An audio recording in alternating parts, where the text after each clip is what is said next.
밤은 늘 조용해야 하는데 나이 들면 그 조용함이 더 크게 들리기도 한다. 서울 외곽에 30년 된 오래된 아파트. 그 중에서도 5층, 계단식 구조라 엘리베이터도 없는 이곳은 매일 밤이면 내가 살아있다는 걸 확인해주는 심장 박동만이 함께한다. 내 이름은 윤금자, 78. 남편 떠난 지 10년, 아들, 딸은 다들 바쁘다는 핑계로 한두 달에 한 번 안부나 보내오면 다행인 그런 나이. 이 아파트에 들어온 지도 벌써 8년이 넘었다. 낡았지만 조용하고 월세도 싸고 사람들이 다 정 많았다.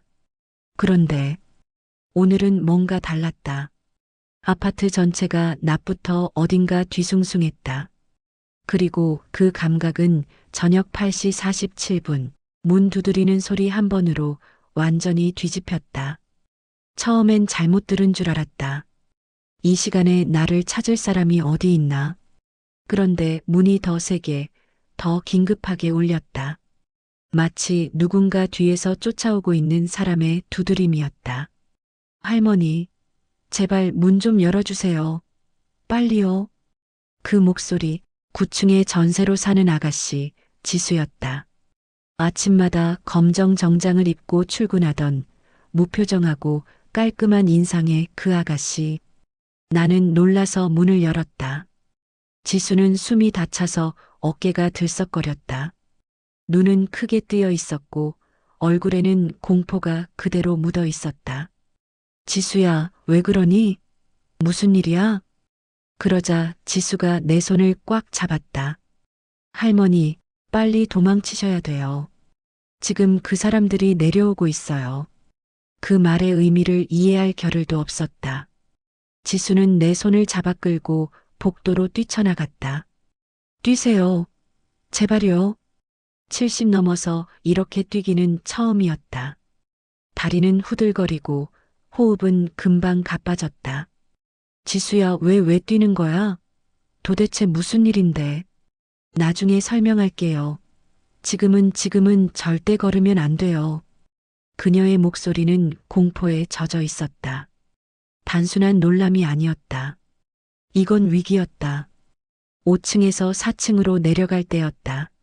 위에서 아주 천천히 그러면서도 묵직하게 계단을 쿵쿵 내려오는 남자들 발소리가 들렸다. 지수는 그 소리를 듣자 더 세게 내 팔을 잡아 끌었다. 할머니, 들리죠? 저 사람들 절대 마주치면 안 돼요. 갑자기 아파트 복도 불이, 계단참 불이 모두 동시에 꺼졌다. 딱! 불이 꺼졌다는 게 이렇게까지 무서울 줄 몰랐다. 지수의 손이 떨렸다. 나는 늙어 약해진 나의 손으로 그녀의 손등을 덮었다. 괜찮아, 괜찮아, 지수야. 그러나 지수는 작은 목소리로 말했다. 아니에요, 할머니. 지금 절대로 괜찮을 수가 없어요. 그 순간 위층에서 들려오는 남자들의 목소리가 정전된 어둠 속에서 울렸다. 아래로 갔어. 둘 다 잡아. 지수와 나는 아래층으로 정신없이 내려왔다. 그러나 1층에 닿기 전 지수는 갑자기 계단 아래쪽을 보더니 멈춰섰다. 할머니 1층에 있어요. 남자들이 1층에서도 올라오고 있었다. 위에서도 내려오고 있고 아래에서도 올라오고 있고 기었다. 완전한 함정이었다. 그럼 어디로 가야 해? 지수가 입술을 깨물었다. 지하 1층, 주차장 뒤쪽에 숨길이 있어요. 그 말은 아무도 모르는 뒷문이 있다는 뜻이었다. 나도 몰랐고 이 아파트에 20년 넘게 사는 6층 아주머니도 모르는 길. 지수는 나를 더 깊은 어둠 속으로 끌었다. 할머니, 제발이요. 믿고 따라와 주세요. 지하 1층. 전등은 깜빡이며 겨우 살아있었다. 지수는 주차장 구석의 오래된 철문으로 다가갔다. 페인트 벗겨지고 녹슨 그 문은 그냥 오래된 창고로만 보였다. 그런데 지수가 철문을 톡톡 두드리고 문 가장자리에 작은 레버를 눌렀다. 철문이 기묘한 소리를 내며 열렸다. 지수야, 너 이런 걸 어떻게 해? 할머니, 나중에 설명할게요. 지금은 먼저 숨어야 해요. 우리는 그 좁은 비상 통로로 들어섰다. 철문이 닫히자 바깥의 모든 소리가 먹먹해졌다. 지수는 귀를 기울였다. 그리고 속삭였다. 할머니, 지금 우리가 도망치는 이유, 제가 왜 이걸 알고 있는지 전부 말씀드릴게요. 하지만 숨 좀 돌리고 그녀의 목소리는 절망과 후회가 뒤섞여 있었다. 할머니, 사실은 제가 그 사람들을 알고 있어요. 철문이 닫히는 소리가 아직까지 귓가에 맴돌았다. 지하 비상 통로는 아주 좁았고 오래된 먼지 냄새가 코를 찔렀다. 지수는 벽에 몸을 붙이고 무릎을 꿇었다. 숨을 억누르며 말하기 시작했다. 할머니, 정말 죄송해요. 저 때문에 할머니가. 아니야. 너 때문에 살고 있는 걸지 뭐. 나는 지수를 진정시키려 했지만 지수의 눈은 이미 공포와 죄책감으로 젖어 있었다. 일단 그 사람들부터 말해야 할 것 같아요. 지수는 손을 떨며 입을 열었다. 지수는 조용히 그러나 떨림을 감추지 못한 목소리로 말했다. 할머니, 위에서 내려오던 사람들. 그 사람들 사실. 말끝을 흐린 채 그녀는 자신의 손목을 감쌌다. 그 손목에는 희미하지만 푸르게 남은 자국이 있었다. 마치 누군가 반복해서 꽉 잡았던 흔적.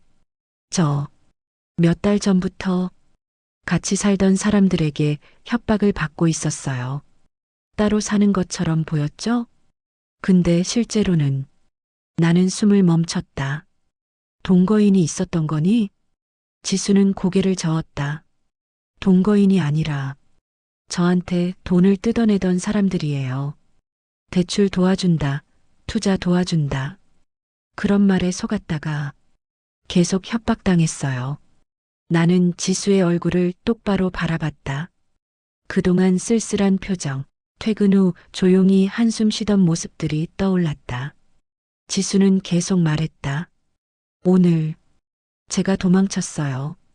그리고 그 사람들은 제가 숨어 있다는 걸 이 아파트에서 알아낸 것 같아요.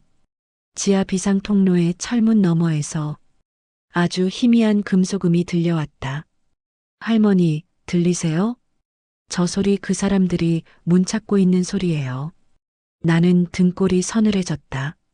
근데 지수야, 정전은 어떻게 된 거니? 지수는 고개를 떨궜다. 정전도 그 사람들이 했을 거예요. 아파트 전체 전기실 원래 잠겨 있잖아요. 근데 그 사람들, 그런 건 그냥 부숴요. 그녀의 말투에는 이미 여러 번 당했던 사람의 체념이 묻어 있었다. 나는 문득 한 가지 의문이 머릿속을 찔렀다. 근데 왜 하필 나한테 온 거니? 이 늙은 할머니는 숨겨봐야 도움될 것도 없을 텐데. 지수는 잠시 나를 바라봤다. 그리고 아주 조용히 말했다. 할머니는 제가 도와달라고 할 수 있는 유일한 어른이었어요. 그 말이 통로 안에서 더 크게 울렸다.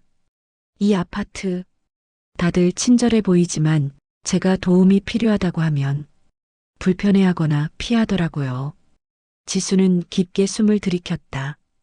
근데 할머니는 몇 번 마주칠 때마다 웃어주시고 엘리베이터 대신 계단 오갈 때도 조심해라 하고 말해주셨잖아요. 저는 그게 너무 고마웠어요. 나는 가슴이 묘하게 먹먹해졌다. 그저 평범한 인사였을 뿐인데. 지수는 말을 이어가며 목을 축였다. 그리고 할머니한테 말 안 한 게 하나 더 있어요. 나는 그녀의 눈빛이 달라진 걸 느꼈다. 망설임, 두려움, 그리고 바로 말하기 힘든 어떤 진실. 사실 그 사람들이 저를 찾는 게 아니라 잠시 뜸 할머니를 찾기도 했어요. 순간 내 심장이 쿵 내려앉았다. 뭐? 할머니 집으로 가는 걸 분명히 들었어요. 그 늙은 여자가 먼저다. 그렇게 말했어요.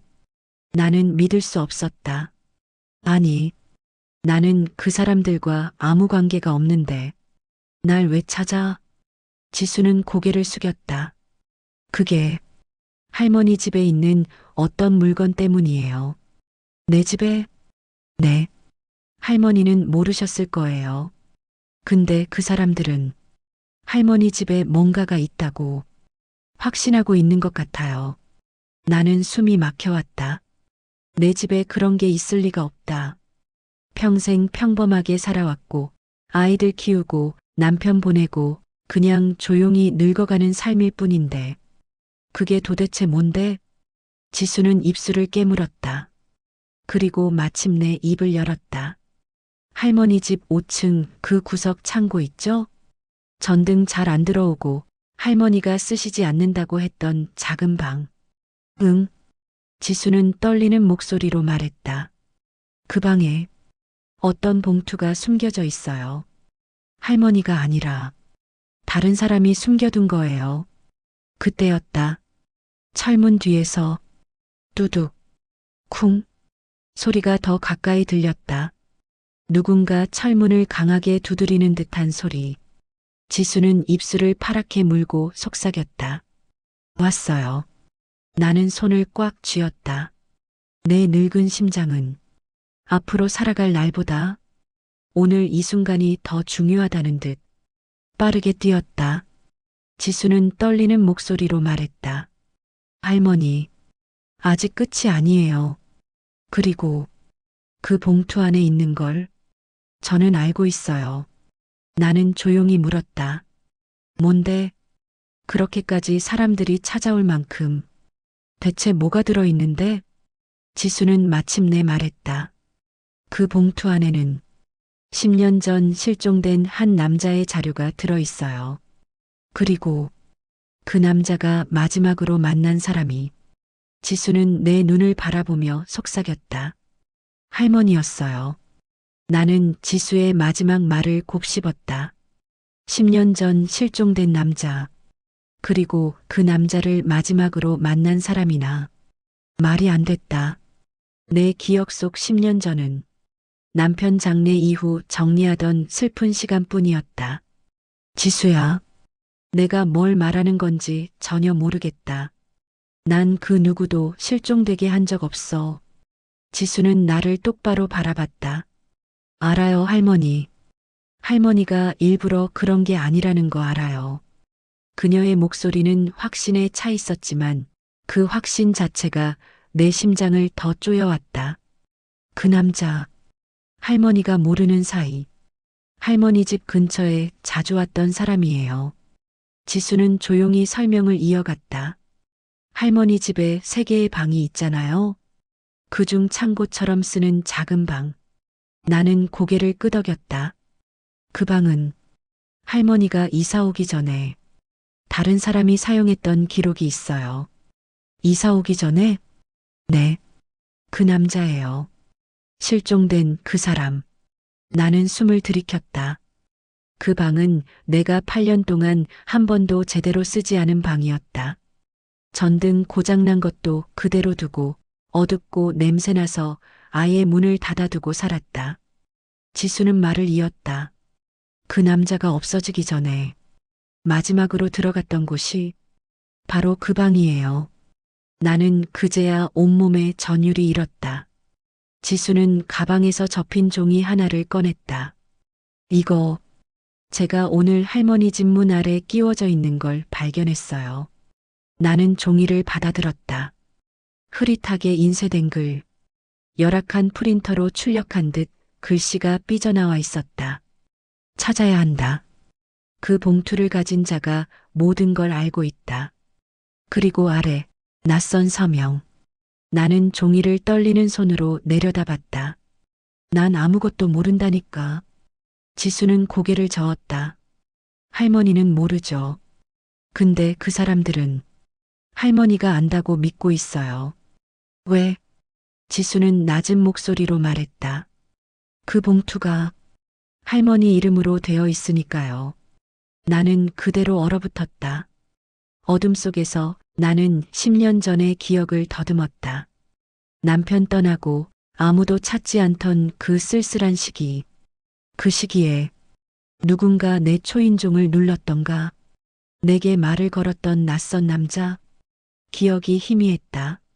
나이가 들수록 기억은 조각나고 일부는 사라지고 일부는 색이 바랬다. 지수는 조심스레 물었다. 할머니, 혹시 그때 집 앞에 검정 옷 입은 젊은 남자가 찾아오지 않았나요? 나는 눈을 감고 기억 속을 헤집었다. 아주 흐릿하게 마치 바람결처럼 누가 찾아오긴 했었어. 그 말이 입에서 흘러나오자 지수의 눈이 커졌다. 정말요? 어떤 사람이었어요? 근데 나는 그때 남편 돌아가신 지 얼마 안 돼서 정신이 좀 없었고 내가 제대로 들었는지도 모르겠어. 나는 떨리는 목소리로 이어갔다. 그 사람이 잠깐 물건을 놓고 가겠다. 그랬던 것 같아. 지수는 입술을 깨물었다. 그 물건이 바로 그 봉투예요. 그 순간 철문 바깥에서 뚜벅 뚜벅 규칙적인 발소리가 들렸다. 지수의 얼굴이 하얗게 질렸다. 왔어요. 남자들의 낮고 거친 말소리가 들렸다. 여기야. 문 안쪽에서 숨소리가 났어. 그 말에 지수가 내 손을 꽉 잡았다. 할머니, 절대 소리 내면 안 돼요. 나는 숨을 죽였다. 심장 박동이 귀에 들릴 정도였다.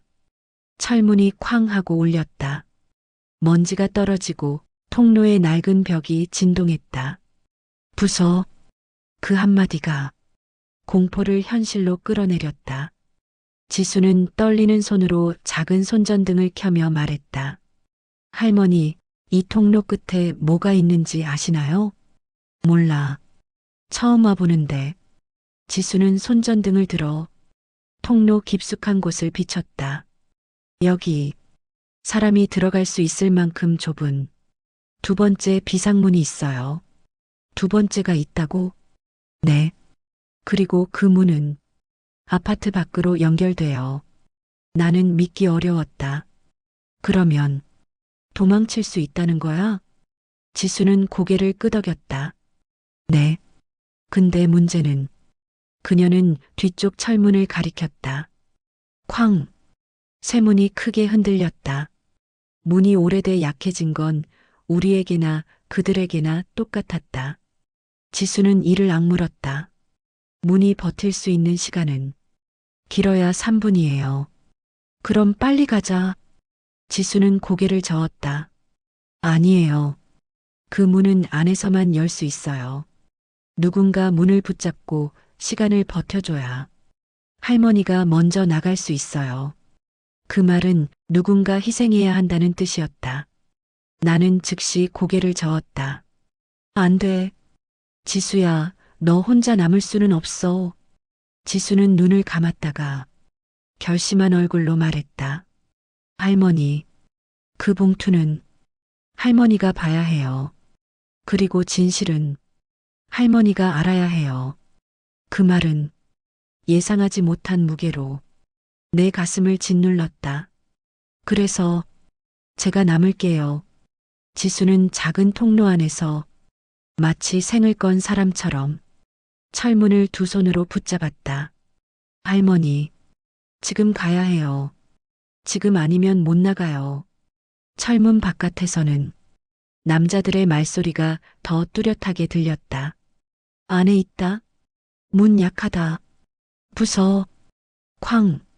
문이 안쪽으로 움푹 들어왔다. 먼지가 우수수 떨어지고 낡은 시멘트 조각이 바닥에 굴러 떨어졌다. 나는 지수에게 손을 뻗었다. 지수야, 너 혼자 여기 남으면. 지수는 내 손을 밀어내며 말했다. 할머니, 이런 일이 오늘 처음이 아니에요. 나는 그 말을 듣고 숨이 턱 막혔다. 오늘만 그러는 게 아니라 몇 달 동안 계속 이런 식으로 쫓겨다녔어요. 그녀는 문을 붙잡은 채 떨리는 목소리로 말했다. 근데 저를 잡든 말든 그 사람들의 진짜 목적은 저가 아니라 그 봉투예요. 나는 견딜 수 없었다. 어른인 나를 대신해 20살간 넘은 이 아가씨가 몸으로 문을 버티고 있다. 안 돼. 나는 못 가. 지수는 이를 악물고 소리쳤다. 할머니, 저는 이대로 잡히더라도 할머니까지 잡히는 건 원치 않아요. 그 말에 내 다리가 순간적으로 힘을 잃었다. 그러니까 제발 문 열리고 나서 한 번만 뒤돌아보지 말고 뛰세요. 나는 통로 끝을 향해 떨리는 다리로 걸음을 옮겼다. 손전등은 바닥과 벽 사이 좁은 틈을 비추고 있었다. 지수의 목소리가 뒤에서 낮게 들려왔다. 할머니, 두 번째 문은 바닥 왼쪽 시멘트 깨진 곳에 있어요. 나는 그 말대로 바닥에 시멘트 깨진 조각을 손으로 밀어냈다. 그 아래에 철제 손잡이 하나가 숨어 있었다. 이걸 잡고 들어올리면 돼요. 무겁지만 할머니라면 할 수 있어요. 나는 온몸에 힘을 모아 쇠손잡이를 당겼다. 낡은 금속이 끼익 소리를 냈고 바닥이 천천히 들렸다. 안쪽에는 차가운 겨울 공기가 훅 밀려 들어왔다. 두 번째 비상문은 아파트 뒤편의 좁은 골목으로 연결되어 있었다. 멀리서 자동차 소리, 추운 바람, 사람들의 말소리가 들렸다. 나는 돌아서서 지수를 바라보았다. 그녀는 아직도 문을 버티고 있었다. 두 팔이 떨리고 어깨에 힘이 빠져 금세 무너질 것처럼 보였다. 지수야, 같이 가자. 너 혼자 여기 두고 못 가. 지수는 고개를 젓고 나를 향해 외쳤다. 할머니, 저 괜찮아요. 가세요. 지금. 그 순간 철문이 크게 흔들렸다. 금속이 찌그러지는 소리가 들렸다. 더 이상 시간을 끌 여유가 없었다. 나는 한 걸음, 두 걸음, 어둠의 아래로 떨어지는 통로를 향해 몸을 돌렸다. 비상문 안쪽의 사다리는 구부러지고 녹슨 철제였다. 나는 손을 꽉 쥐고 한 칸 한 칸 내려가기 시작했다. 그 사이 쾅! 철문이 드디어 완전히 움푹 들어가며 금이 갔다. 지수의 떨리는 목소리가 들렸다. 할머니, 가세요, 꼭. 그 말이 끝나기도 전에 남자들의 고함 소리가 섞여 들렸다. 잡아. 문 열었다. 안에 두 명이 있어. 나는 사다리를 잡은 손에 온 힘을 실었다. 그러고도 한 번 더 뒤돌아봤다. 지수의 얼굴이 문틈 사이로 보였고 나는 본능적으로 외쳤다. 지수야, 절대 잡히지 마. 지수는 마지막으로 미소를 지었다. 무서운 상황 속에서도 희미하게, 할머니, 꼭 살아서 봉투 열어보세요. 나는 마지막 사다리 칸을 밟고 아파트 뒤편 골목으로 몸을 내밀었다. 찬 공기가 얼굴을 스쳤고 어둠 속에서 골목의 가로등이 망가진 채 희미하게 반짝였다. 겨울밤의 공기, 사람 하나 없는 조용한 골목. 나는 손전등을 끄고 몸을 최대한 낮추었다. 뒤에서 통로 깊은 곳으로부터 남자들의 소리가 울렸다. 한 명 도망쳤다. 밖으로 나갔어. 나는 숨을 삼켰다. 도망쳐야 했다. 지수의 선택을 헛되게 하지 않기 위해서라도. 그리하여 나는 늙은 다리에 힘을 실어 온 힘을 다해 뛰기 시작했다. 사람 하나 없는 새벽의 골목길을 한 번도 뒤돌아보지 않은 채 한참을 달려 나는 근처 오래된 공원 벤치에 주저앉았다. 심장은 쿵쿵 뛰었고 손은 떨리고 숨은 제대로 쉬어지지 않았다. 하지만 그것보다 더 떨리던 것이 있었다. 내 주머니 속에 있는 봉투, 지수가 넣어준 그 남자의 실종과 관련된 봉투. 나는 천천히 봉투를 꺼냈다. 너무 낡고 가장자리가 찢어질 듯한 갈색 서류 봉투. 앞면에는 흐릿하게 적힌 글씨 하나. 조은임. 내 이름이었다.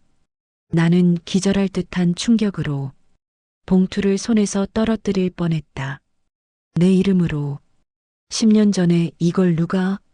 손이 떨려 봉투를 제대로 잡을 수가 없었다. 하지만 이제 열어야 했다. 지수가 목숨 걸고 지켜준 것이니까.